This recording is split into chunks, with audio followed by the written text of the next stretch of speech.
The bowman works the front of the boat and has 4 primary responsibilities: head sail changes, connecting, setting, jibing, and dousing the spinnaker, calling the starting line, waves, and other boats, and climbing the rig for tuning and repairs.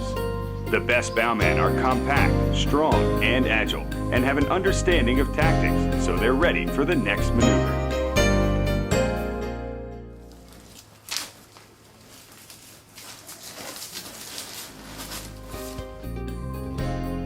To the successful bowman, preparation is essential. Before the race, make sure the spinnakers and head sails are race-packed. Check the condition of all your gear, including the head stay feeder and groove. Make sure the spinnaker pole is rigged properly. Check that the working spinnaker halyard, usually the port halyard, is clear and run to the port side, and also attached to the spinnaker if you're launching from the hatch, or attached to the front of the mast for easy retrieval if you're not.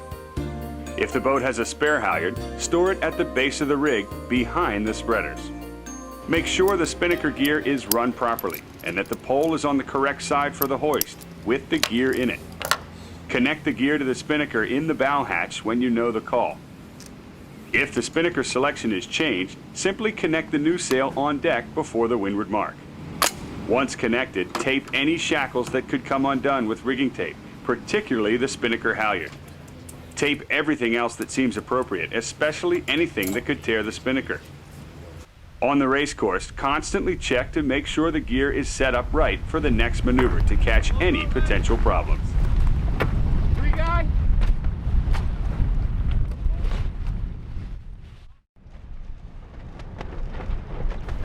In the pre-start, the bowman is primarily responsible for watching traffic and relaying distance to the line on the final approach.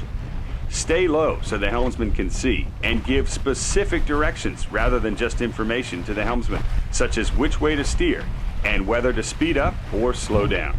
This leaves no margin for miscommunication. For example, to prevent collisions, thumbs up means there isn't an overlap with another boat, so the bow can swing clear. Thumbs down means there is an overlap. When approaching the starting line, use fingers to denote the number of boat lengths to the line, with half a finger for half a length. Waving your hand down means slow down. A closed fist means hold that position, while winding your finger means speed up.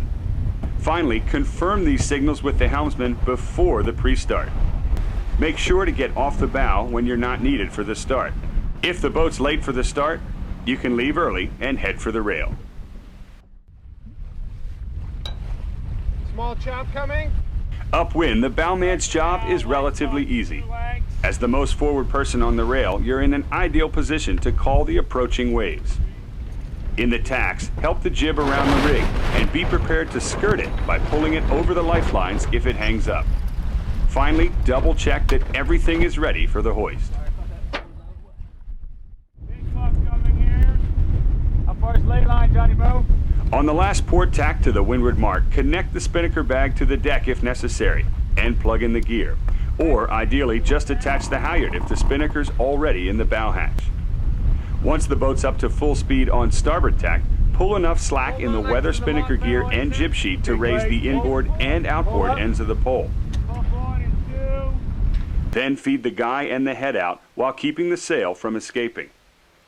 At the hoist, help the spinnaker out of the hatch or bag as fast as possible, and go right into taking the headsail down from the luff if you have a mastman, or from the back or middle of the sail if you do not. Fold and bag the sail with the mastman, or at least put a sail tie around the luff if you plan to move it. Smaller boats often leave the sail unfolded unless conditions call for a change. Finally, always be prepared for an immediate jibe.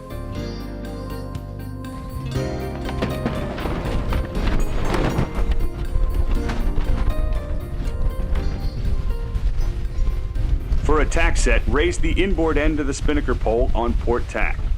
After the tack, raise the outboard end while the mastman or floater raises the spinnaker. The alternative is to raise the spinnaker and free fly it, making sure the gear's out of the pole before the hoist. Then connect the pole once the sail is set and go right into the jib douse.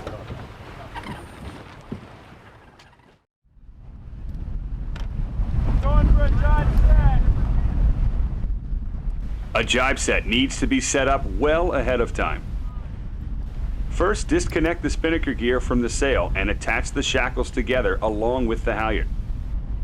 Help the trimmers pull the gear to the starboard side where the sail will be set, and set up the pole on the port side. Pull starboard gear around. Then put the gear in the end of the jaw. Starboard gear. Before the hoist, it helps to lay out the tack of the sail on the foredeck, and then raise the inboard end of the pole. As the boat jives around the mark, pull the outboard end of the pole up while the mast man or floater raises the spinnaker halyard. Help pull back on the new guy if necessary. Then take down the jib and fold it.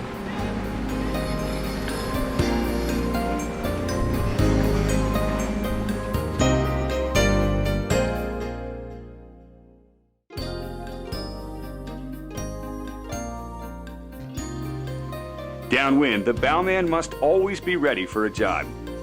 For a dip pole jibe, make sure there's enough slack in the lazy guy to connect it in the pole at the bow. Before the jibe, the bowman should be positioned in front of the mast on the leeward side facing forward. Keep the lazy guy in the hand opposite the pole with your palm down and the sail end of the line forward. When the jibe is called, run to the bow with the lazy guy. Trim it. When the mast man swings the pole to you, place the lazy guy in the jaw of the pole, yelling "made" after the jaw closes. Made! This lets the crew know that they can raise the pole and square it. Push the pole up and outboard to help. When the jibe is completed, immediately set up for the next maneuver. Okay, jibing. When jibing an end-for-end pole, make sure the back of your leeward leg is braced against the mast for support. As the main begins to swing through, disconnect both ends of the pole and twist it to make sure the old guy comes out. Connect the new guy and shove the pole forward to the spinnaker clew before connecting it back to the mast. Again, call "made" when you're finished, and then set up for the next move. Thompson lift up. Nice.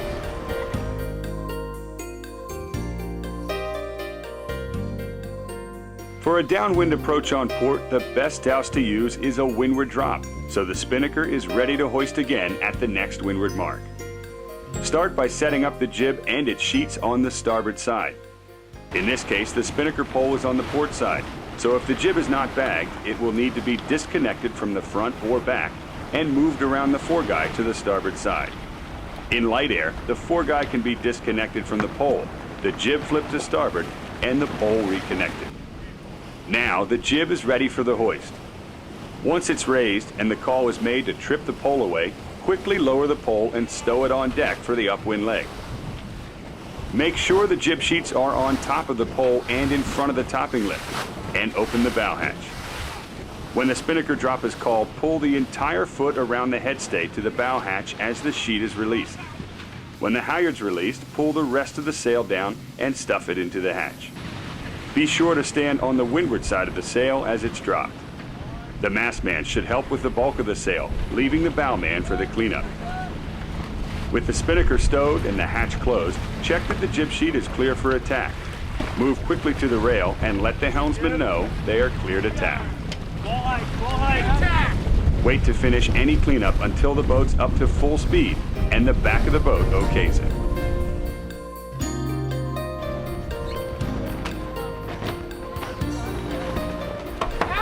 Use a lure drop when the boat is on a tight reach and the pole cannot easily be tripped away.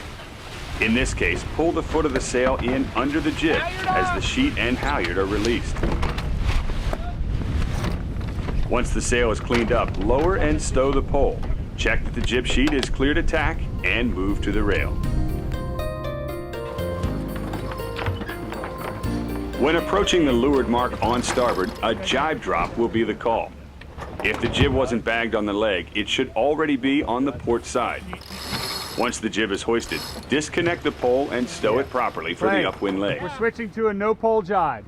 Then move to the leeward side Leeward and drop. grab the lazy guy or spinnaker sheet on end-for-end down. boats. And jibing, Ted.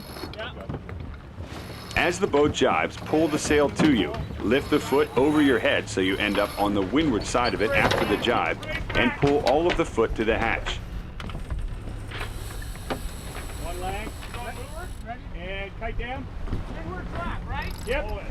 As the halyard is released, simply collect the spinnaker as it Him in the scoops tail, down him in the the jib tail. and onto the foredeck. Stand by. Stuff it 4, down the hatch, check that the jib sheets are clear to tack, and hit the rail. Big height.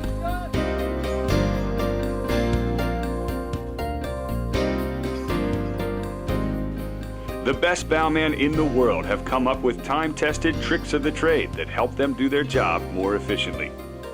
First, wear a climbing harness and outfit it with a lanyard-attached multi-tool and rigging tape. Be sure to tape anything that could snag, such as ring dings and shackles. Taping cleats also keeps lines from catching on them. Tie a piece of string between the top of the pulpit and the base of the forestay to keep the guy from snagging at the hoist. The knot, of course, is also taped. Shock cord can be attached to the bow hatch on some boats and fastened forward below decks. This helps close the hatch once it's lifted off the deck and keeps it down. Cover the hatch handles with large pieces of sail repair tape to keep the lines from catching on them. Attach shock cord between the pole bridles to keep them flush to the pole when it's not in use. Pull enough slack in the starboard spinnaker gear needed to raise the pole and wedge it between the shrouds at the deck. This way the pole is ready for the hoist. If you're launching out of the bag, attach the starboard spinnaker gear shackle to the port one and leave the port one open to be attached to the deck. This way you can use one hand to attach the port gear without losing the starboard gear. And if you do drop the starboard gear, it won't stray farther than a short reach forward to retrieve it. For the first hoist, tape the sheet and guy together with a small piece of tape so the sheet won't drop under the pole and disrupt the first jibe. Once the spinnaker is up, flip the lazy sheet on top of the pole jaw and wrap it around the guy to prevent it from dropping under the pole as well. The bow is a challenging position. The most important thing to remember is to give yourself enough time for each maneuver.